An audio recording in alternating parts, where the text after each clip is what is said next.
नमस्कार, आदाब। आपका बहुत बहुत स्वागत है मेरे चैनल दिलसान टॉक्स में। उत्तर प्रदेश में सब इंस्पेक्टर भर्ती परीक्षा बीते 2 दिन में कराई गई। अब बच्चे लगातार देख रहे हैं कि कट ऑफ कितनी बनने की संभावना है। अच्छा, बच्चे इसलिए भी देखते हैं कि जितना मेरा नंबर बना है, वह सोचते हैं कि जितना मेरा नंबर बना है, कौन से टीचर ऐसे हैं उसके अंदर ही कट ऑफ बता रहे हैं तो मुझे मजा आ जाए।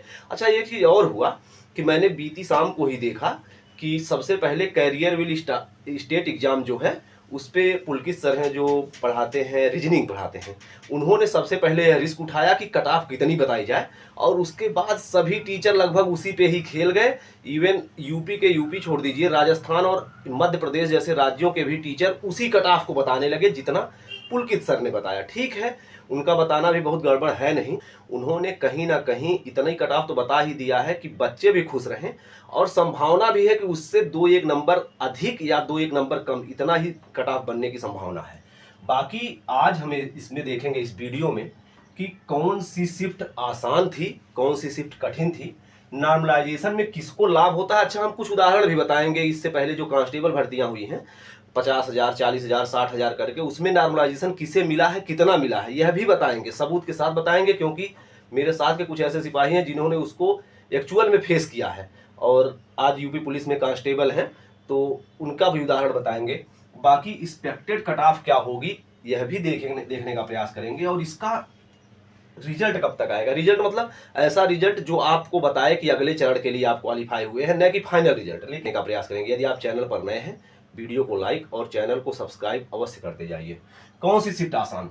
देखिए, अगर शिफ्ट की बात की जाए तो 14 की पहली शिफ्ट सबसे आसान दिख रही है, लेकिन अगर सबसे पहले आपका एग्जाम होता और 14 तारीख को होता तो क्या आपको आसान लगता? आप अब तक जो सीजीएल के टीचर लोग पढ़ा रहे थे, आप तो डर डर के वहां पहुंचे होते, और पहले ही शिफ्ट में अगर आपको फेस करना पड़ता तो आपको यह लग रहा होता है कि हो सके अगला सवाल कठिन हो सके अगला सवाल कठिन हो। इसी में आपका 2 घंटा बीत जाता है, और आप, कई बार ऐसा है मैं देखा हूं कि पहली शिफ्ट के बच्चे सबसे कम संतुष्ट पाए जाते हैं, क्योंकि वह जान नहीं पाते हैं कि मेरा कितना, मतलब कितना आसान पेपर आ रहा, कितना कठिन। हाँ, रोक लगाया था भर्ती बोर्ड ने कि बताया नहीं जाएगा, लेकिन टीचर अंक बदल बदल के सवालों को पढ़ाने लगते हैं ना, कि इसी तरह सवाल आप पढ़ लीजिए, आ जाएगा, इसी तरह आ जाएगा। वही सवाल नहीं बताते हैं, लेकिन अंक बदल बदल के यूट्यूब पे अगले बार से पढ़ाना शुरू कर देते हैं जैसे ही पहला पेपर खत्म होता है। तो कोई भी शिफ्ट चाहे कितनी भी हार्ड रही हो, अगर वह सबसे अंत में है तो उसमें नॉर्मलाइजेशन मिलने की कम से कम संभावना रहती है। नॉर्मलाइजेशन का लाभ सबसे पहली शिफ्ट को सर्वाधिक मिलता है। इससे पहले जो 50,000 तक की भर्तियां हुई हैं कांस्टेबल की, 50,000, 60,000 की भर्ती में मैं जान रहा हूं कि 16-17 नंबर पहली शिफ्ट वालों के बढ़े थे, पहली शिफ्ट वालों के। हालांकि पहली शिफ्ट का पेपर आसान होने के बावजूद, क्योंकि वह जो पहली बार जो फेस करता है पेपर को, जाहिर सी बात है उसको कट ऑफ में हमेशा लाभ मिलना भी चाहिए। अगर पहली शिफ्ट का नंबर नहीं बढ़ा तो यह मान कर चलिए कि पहले शिफ्ट के बच्चों के साथ कहीं ना कहीं धोखा हो गया। लेकिन भर्ती बोर्ड को हर बार मैं देखा हूं कि पहले शिफ्ट का नंबर, चाहे यूपी ट्रिपल एससी पीईटी का एग्जाम हो, चाहे कांस्टेबल का हो, हर बार पहली शिफ्ट का नंबर अच्छा खासा बढ़ता है, चाहे वह शिफ्ट कितना ही आसान क्यों ना हो। तो यह मान कर चलिए कि पहली शिफ्ट भले ही आसान थी, लेकिन पहली शिफ्ट में आपको सबसे अधिक नंबर नॉर्मलाइजेशन में बढ़ते हुए दिखाई देंगे, जो 8 से 10 नंबर के बीच में हो सकते हैं।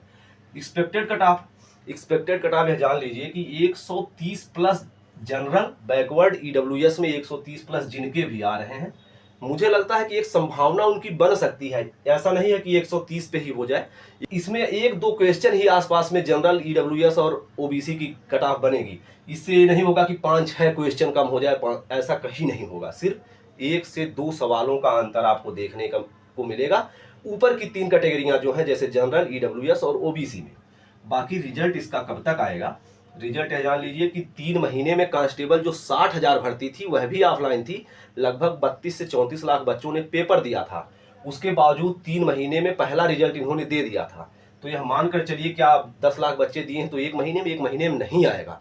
आएगा तो यह 2 से ढाई महीने में आपका पहला रिजल्ट आपको देखने को मिल सकता है, जो अगले चरण के लिए आपको बुलाएगा कि आप दौड़िए, अपना डॉक्यूमेंट वेरिफिकेशन कराइए, जो भी कराइए, लेकिन अगले चरण के लिए पहली बार रिजल्ट आपको 2 से ढाई महीने में ही देखने को मिलेगा। हाँ, एक्सपेक्टेड कट ऑफ यह पुरुषों के लिए है। महिलाएं 125 के आसपास, 125-24 के आसपास, जनरल में मैं बता रहा हूँ इतना देख सकते हैं। बाकी इसमें से कुछ आप घटाते जाइए, हर एक कैटेगरी का मतलब इसमें बताया नहीं जा सकता उतनी आसानी से, लेकिन 130 प्लस जनरल ईडब्ल्यूएस और बैकवर्ड के बच्चे जो हैं वह अभ्यास दौड़ने का हल्का फुल्का करते रहे। ऐसा नहीं है कि हर दिन एकदम जान लगा दे उसी के पीछे, लेकिन ये है कि कभी सुबह को कभी शाम को जब भी मौका मिले 130 प्लस वाले बच्चे दौड़ते रहें। उनकी एक संभावना तो है ही। अच्छा, हम कह रहे हैं नहीं भी अगर संभावना है, जिसकी एज नहीं खत्म हुई है तो कांस्टेबल के एग्जाम पड़े हुए हैं, तो अब की बार फिर आपका चांस बन जाएगा। अगर 130 इसमें लाए हैं तो जाहिर सी बात है आपका इसमें नहीं होगा, तो अगली बार आपका जो कांस्टेबल जैसा एग्जाम है अगर उसमें आपने फॉर्म डाला है तो आपकी पूरी की पूरी संभावना रहेगी। आशा करते हैं वीडियो पसंद आया होगा। वीडियो कैसा लगा कमेंट बॉक्स में जरूर बताएं। बहुत बहुत धन्यवाद।